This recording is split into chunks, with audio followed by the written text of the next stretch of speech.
এসে ইব্রাহিম লোদিকে পরাজিত করে ভারতবর্ষের সিংহাসনে বসে, তখন থেকেই শুরু হয় মুঘল সাম্রাজ্য। বাবরের পুত্র হুমায়ুন সে পর্যন্ত বক্তব্য রাখার জন্য অনুরোধ করছি। আচ্ছা, সবাইকে প্রথমেই আমি ধন্যবাদ জানাই, অভিনন্দন জানাই, শ্রদ্ধা জানাই, ভালোবাসা জানাই। আজকে আমাদের কুলতলি বিধানসভার মাইনরিটি সেলের ডাকে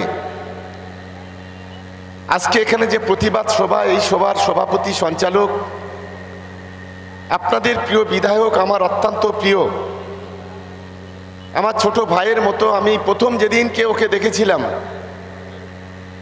ওর মধ্যে একটা লড়াকু মেজাজ, লড়াকু মনোভাব, একটা লড়াকু মানসিকতা পেয়েছিলাম। তাই প্রথম দিন থেকে ওর পাশে থাকার চেষ্টা করেছি। এখন সে আপনাদের বিধায়ক হয়েছেন, তাই সেই গণেশ মণ্ডল, আমি গণেশের জন্য সবাই মিলে একটা করতালি দেওয়ার জন্য আমি অনুরোধ করব। এইমাত্র আপনাদের সম্মুখে বক্তব্য রেখেছেন, জয়নগর লোকসভা থেকে তিনবার তিনি নির্বাচিত হয়েছেন এবং দক্ষতার সঙ্গে, যোগ্যতার সঙ্গে কাজ করছেন। শুধু দিল্লির পার্লামেন্টে নয়,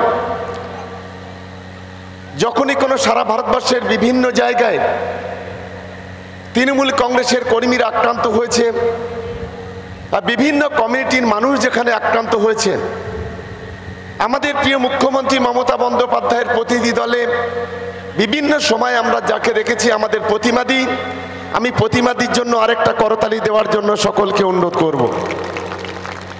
আমাদের মধ্যে মানিকদা আছেন, একটু আগে বক্তব্য রেখেছেন। দক্ষিণ 24 পরগনা জেলা পরিষদের যারা সদস্য বা সদস্যা আছেন,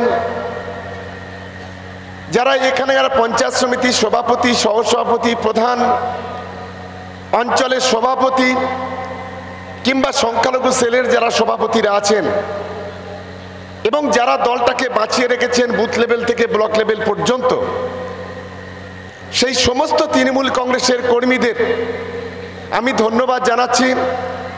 আমাদের মাদ্রাসার ছাত্রছাত্রীরা আছেন, আমাদের বিভিন্ন ইমাম সাহেবরা আছেন, মজ্জেন সাহেবরা আছেন, আমাদের বিভিন্ন বুজুর্গরা আছেন, যারা মঞ্চে বসে আছেন, আমি সকলকে ধন্যবাদ জানিয়ে